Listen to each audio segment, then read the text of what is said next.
Hello students. So far we have learned so many things regarding how to improve your academic excellence. कैसे पढ़ना है, क्या पढ़ना है, किस तरह से पढ़ना है, how to motivate yourself. आज के इस सेशन में we will learn the 5 hacks to improve and to increase your brain efficiency. अब ये 5 hacks क्या क्या हैं, कोशिश करना एक एक चीज़ आप नोट करो और उसको अप्लाई भी करो. First one, exercise which is a very important thing. Exercise आपके ब्रेन की एफिशिएंसी को तो इंक्रीज करता ही है, साथ ही साथ आपकी लर्निंग एफिशिएंसी को भी इंक्रीज करता है. एक छोटा सा एक्सपेरिमेंट एक ट्राई करके देखना आप, और मोर और लेस आपकी लर्निंग को 100% इम्प्रूव करेगा. पहली चीज़, मॉर्निंग में अर्ली मॉर्निंग आप उठो, कोई एरोबिक एक्सरसाइज करो. कुछ भी नहीं है, कोई साथ में खेलने वाला नहीं है तो रनिंग करो 5 to 6 किलोमीटर. बहुत सारी स्वेटिंग आएगी. और उसके बाद जब आप थक जाते हो तो आपका ब्रेन एक्टिवेट होता है, क्योंकि बहुत सारा ब्लड सर्कुलेशन ब्रेन में जाता है. फिर आप अपने क्वेश्चन को सॉल्व करना स्टार्ट करो. कोई भी आप फिजिक्स पढ़ते हो, केमिस्ट्री या मैथ्स, उसके एंड में एक एक्सरसाइज लिखा रहता है. वो क्यों लिखा है? क्योंकि वो भी आपके ब्रेन की एक्सरसाइज है. तो जिस तरह से कोई काम करने से पहले आप अच्छी तरह से अपने डाइट को लेते हो, फूड्स लेते हो, उसके बाद काम करते हो, तो मुझे लगता है कि जब आप न्यूमेरिकल सॉल्व करते हो, जब आप पढ़ाई शुरू करते हो, तो भी ये हैबिट आपके अंदर होनी चाहिए कि आपके ब्रेन को सही न्यूट्रिशन मिले. वो सिर्फ और सिर्फ एक्सरसाइज से आ सकता है. तो ये चीज़ जो सबसे इम्पॉर्टेंट है वो क्या है कि proper exercise before you start your studies. तो अपने पढ़ाई से पहले एक्सरसाइज जरूर करना. सेकेंड थिंग जो सबसे इम्पॉर्टेंट भी है और सबको करनी भी चाहिए, स्ट्रेस्ड ब्रेन कभी भी अपनी एफिशिएंसी का फुल यूटिलाइजेशन नहीं कर पाता. तो अगर आपका ब्रेन स्ट्रेस्ड है तो वो उतने इफेक्टिवली आपको कोई भी चीज़ को समझाने में, कोई भी चीज़ को लर्न करने में, किसी भी चीज़ को सीखने में हेल्प नहीं करेगा. तो हमेशा याद रखना, पढ़ाई करने से पहले या स्टार्ट करते हो या जब आप पढ़ना शुरू करते हो तो फ्रेश माइंड से स्टार्ट करो. हैप्पी रहो, खुश रहो. उससे क्या होगा कि आपकी एफिशिएंसी बढ़ेगी और आपकी वो जर्नी और मज़ेदार होगी. तो इसलिए कोशिश हमेशा ये करना कि बिल्कुल स्ट्रेस ना हो. फाइंड आउट द रीज़न जिसकी वजह से स्ट्रेस्ड होता है. जनरली स्टूडेंट्स में स्ट्रेस होने का सिर्फ एक रीज़न होता है.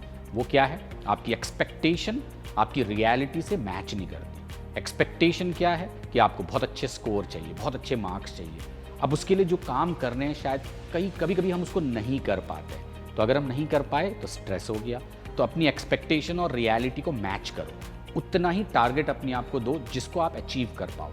जब आप टाइम टेबल बनाते हो तो ये पहले से सोच लो कि ये मेरा टाइम टेबल है जिसे मैं फॉलो कर सकता हूँ या कर सकती हूँ. उतना ही वर्क लोड अपने ऊपर डालो और कोशिश करो कि उसे वाइंड अप करो. वो आपको मोटिवेट भी करेगा, खुश भी रखेगा और स्ट्रेस्ड बिल्कुल नहीं होने देगा. Third point, sleep well. ये देखा गया है बहुत सारे बच्चे इतनी पढ़ाई करते हैं कि रात भर पढ़ रहे हैं, सोते ही नहीं है. तो शायद वो वोलाटाइल है, उतनी जल्दी उड़ भी जाएगा. तो ये बहुत इंपॉर्टेंट है कि बहुत अच्छी नींद आए. बहुत आराम से आप 6 to 7 आवर्स की मिनिमम स्लीप लो. तो अगर आप लेट नाइट स्टडी करते हो तो सुबह देर तक सो जाओ, और अगर आप जल्दी सोते हो तो सुबह जल्दी उठो. बट हमेशा कोशिश ये करो कि 6 to 7 आवर्स की स्लीप कंपल्सरी है every day to recharge your brain, to increase the efficiency of your brain. और ये सारे ट्राइड एंड टेस्टेड मेथड्स हैं जो सब लोग कहते हैं. तो इसलिए इसमें कोई चेंजेस नहीं है, ये तो करने ही हैं. तो sleep is a very integral part of your academic journey. आपकी पढ़ाई के लिए, आपके स्टडीज़ के लिए स्लीप का एडिक्वेट अमाउंट में होना उतना ही इंपॉर्टेंट है जितने कॉन्सेप्ट को सीखना है. Fourth thing, visual impact. अब ये होता क्या है विजुअल इम्पैक्ट? मैं आपको इसको एक एग्जाम्पल से समझाता हूँ. एक बार एक स्टूडियो में, या जहाँ पे हम अपने गो प्रेप में सारे लोग बैठते हैं, उसके वो कैसा है अगर मैं आपको समझाऊं तो मैं कैसे बताऊंगा कि ये टेबल है, यहाँ पे चेयर्स हैं, यहाँ पे केबिन्स बने हुए हैं, यहाँ पे टीचर्स बैठते हैं, ये उनके कंप्यूटर्स हैं, यहाँ पे स्टूडियो हैं, यहाँ पे लाइट्स हैं. तो जब मैं ये बोल रहा हूँगा तो आपका ब्रेन उसका एक पिक्चर क्रिएट करके सीखने की और समझने की कोशिश कर रहा होगा. और मुझे शायद 30 मिनट्स का टाइम लगेगा पूरा स्ट्रक्चर समझाने में जो हमारे ऑफिस का है. और उसमें से कुछ चीज़ें आप समझोगे, कुछ रिटेन करोगे. एक हफ्ते के बाद अगर मैं उससे कोई क्वेश्चन पूछूंगा तो आप आंसर नहीं दे पाओगे क्योंकि आप भूल गए. लेकिन अगर मैं आपको अपने ऑफिस ले आऊं और 15 सेकंड बस दिखा दूं, यार ये ऑफिस है, आप देखें और एक हफ्ते के बाद अगर मैंने क्वेश्चन पूछा तो आप बता दो हाउ। ये भी एक हैक है। ब्रेन की एफिशिएंसी विजुअल इंपैक्ट के ऊपर बहुत डिपेंडेंट है। तो जो आप देखते हो वो ज़्यादा रिटेन कर पाते हो बजाय इसके जो सुनते हो और समझते हो। इसलिए बहुत इंपॉर्टेंट है कि जब भी आप पढ़ाई करो तो आप अपने नोट्स में colourful pictures, colourful pen pencil use करो, जिसे आप देखोगे तो आपको चीज़ें याद आएंगी। तो विजुअल इम्पैक्ट को अपनी ओवरऑल स्टडीज़ में ज़रूर इंक्लूड करना। फिफ्थ पॉइंट और जो कि लास्ट है, और वो क्या है, don't do multitasking. Human brain, आपका ब्रेन, मेरा ब्रेन मल्टीटास्किंग के लिए नहीं है।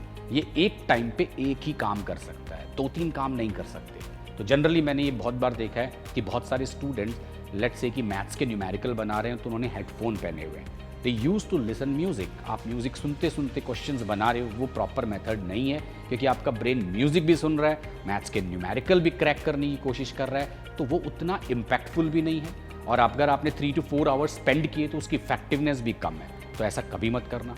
टीवी देखते हुए पढ़ाई करना, मल्टीटास्किंग। आप टीवी भी देख रहे हो, आप पढ़ाई भी कर रहे हो, आप मैच भी देख रहे हो, आप पढ़ाई भी कर रहे हो, ऐसा नहीं।